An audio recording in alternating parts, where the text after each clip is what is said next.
Tjena chicos, in this video I'm going to take you through the top 5 language learning activities that you can do in a language that you want to learn in order to do just that, learn it.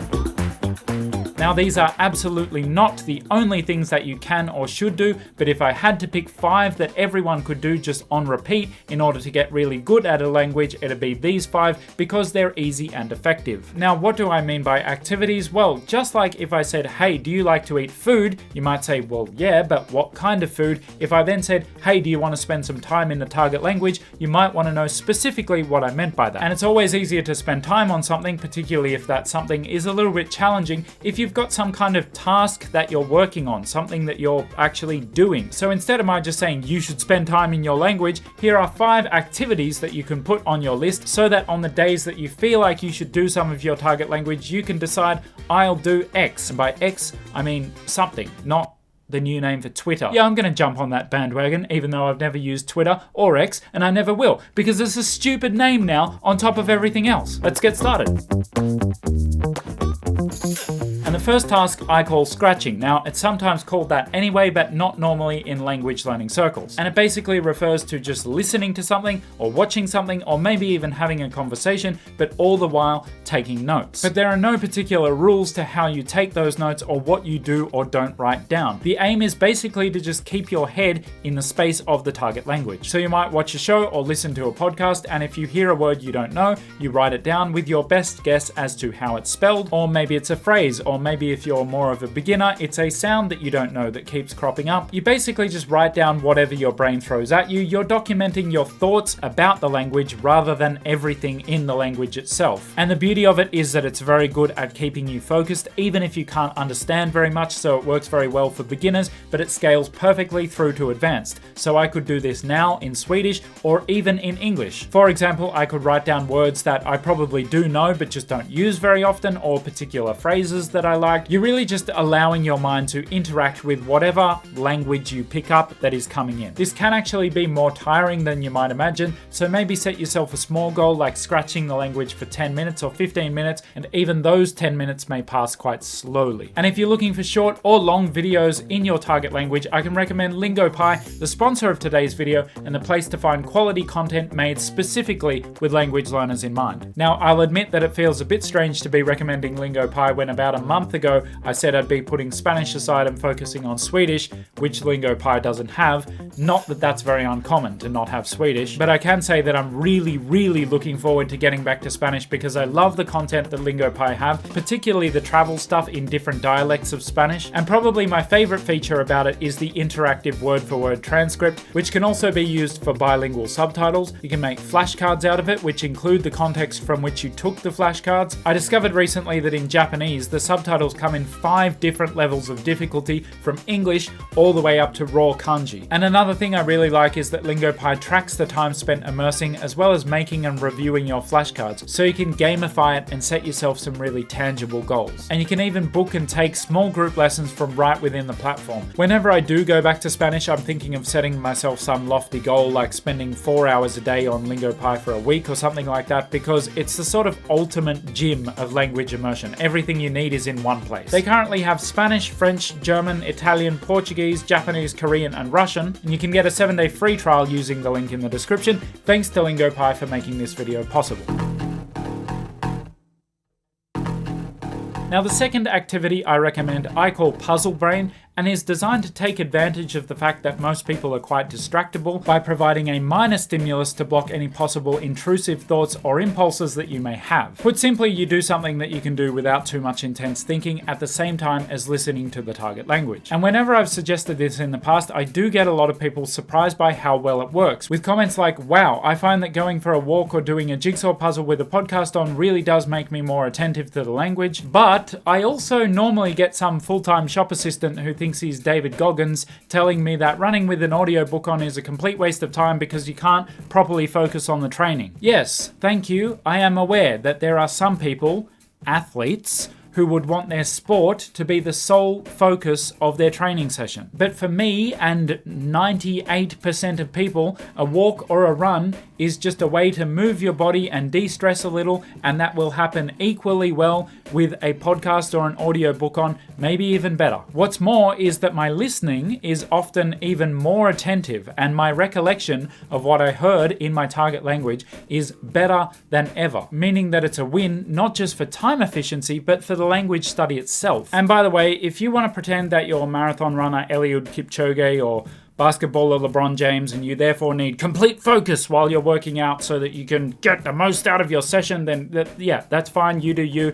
Don't bring me into it. I don't care. And you should also know that at my gym, at least, literally every single person I've seen there ever wears headphones, which is actually good for me because I'm always listening to Swedish, which means I count my reps in Swedish, and that would get a little bit awkward when I got to 6 reps, but it doesn't matter because no one can hear me. By the way, to do this one, you don't have to be exercising. You can do things like jigsaw puzzles or vacuuming or cleaning or tidying. Essentially, the exercise is about not assuming that the target language must always have your completely attentive focus. It's actually good for the target language and just the amount of time you spend in it to split your time between attentive listening and semi-attentive listening. But if you are after fully attentive listening, then I might suggest this third task, which I call scuba diving. But I don't mean with an oxygen tank and a mask, I mean with a book and the matching audiobook. And this one's great because you can do it at a very early stage, assuming that the language has an alphabet and one that you know. So it's not the same with character-based languages, but for most of the languages that have an alphabet, you can generally learn that alphabet really quickly. So as soon as you know all or most of the alphabet, and between say 400 and 800 words, it becomes really effective training, and it stays effective for a long time too. The first thing it trains is recognition between written words and their pronunciation. So it's great for languages that are not particularly consistent in their pronunciation, like English or Swedish, because even if you don't know the meaning of a word, you get to hear it pronounced by a native speaker in its proper context, so you don't get any wrong ideas about what it might look like written down. It also means that you learn things that seem really obvious to native speakers but are actually quite hard, like where words start and finish. I remember when I first started learning Swedish,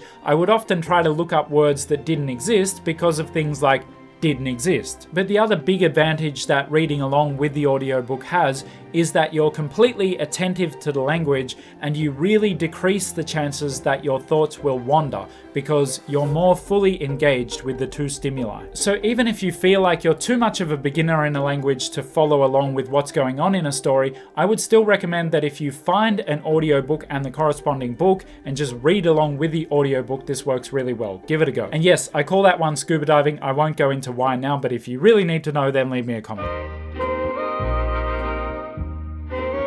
Activity number 4 I call copycat, and it is for slightly more advanced learners, but if you're not sure if you can actually do it, then give it a try. If you feel it helps, then keep it up. Basically, it's similar to shadowing, but without the emphasis on copying every single detail and everything that a native speaker does. You're more trying to feel the same emotion that they do and lock that in with the same kinds of language that they use. And series and audiobooks are both good candidates for this, because you'll notice that in series there are often large gaps in the dialogue that you can use to just repeat the last thing that was said. But even in audiobooks, there are often pauses between things that are said that are often longer than you realize. So if you're just a little bit more advanced, you can use the silence plus just the very start of whatever is said next to repeat all of what was just said and pretty much go through a whole piece of dialogue in a book like that. Now, it's a little bit complicated to explain exactly what I mean, so at the risk of making a fool of myself, I'm going to try to show you right here.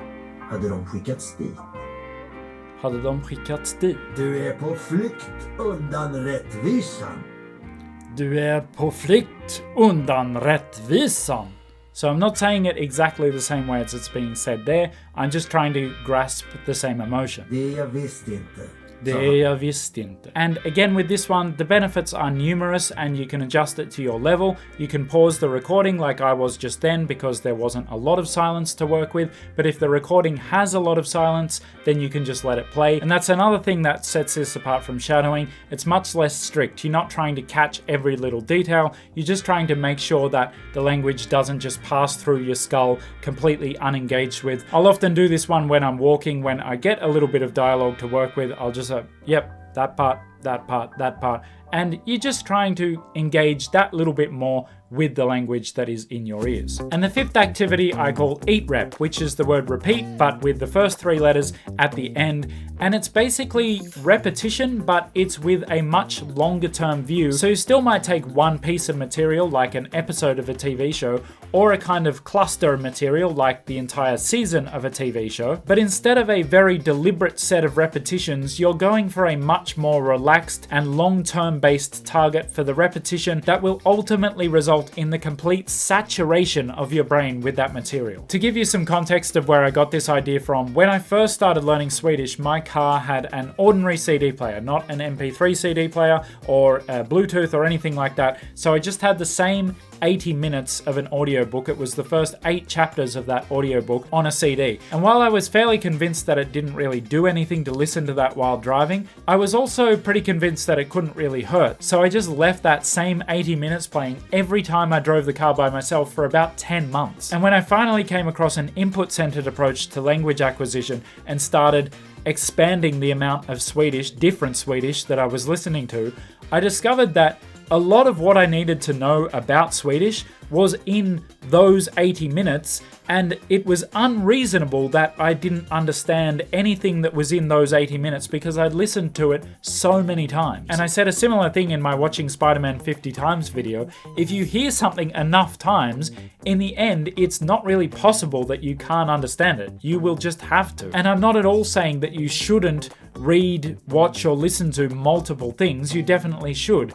But I'm also saying that there should be one thing, one novel or dialogue heavy film or something like that, that you just overcook to the point of saturation. Whether you realize it or not, you probably actually had one of these in your native language. I know I do in English, and I know that it's made my English better. So those are my top 5 activities. Now, I'm not saying to not do anything else to learn a language. You should do as much as possible. I think if you did enough of those 5 things on repeat in like 96% of languages, you would end up very fluent. So I hope that you did get something out of this video. I know that this one was a bit more general, but I do have a very particular time-consuming video that I'm currently working on, and I think that everyone has a lot to get out of that one. I don't want to give too much away, but I'm going on the attack. I'm going to tear down a big name. Make sure you're subscribed, maybe even hit the bell, but don't have notifications on your phone. No one wants stuff interrupting you when I've uploaded a video, but yeah, just so you know that I've made a video, have the notifications on. And remember to check out the 7-day free trial of LingoPie using the link in the description. If you want to watch another video, this one's really good. And until next time,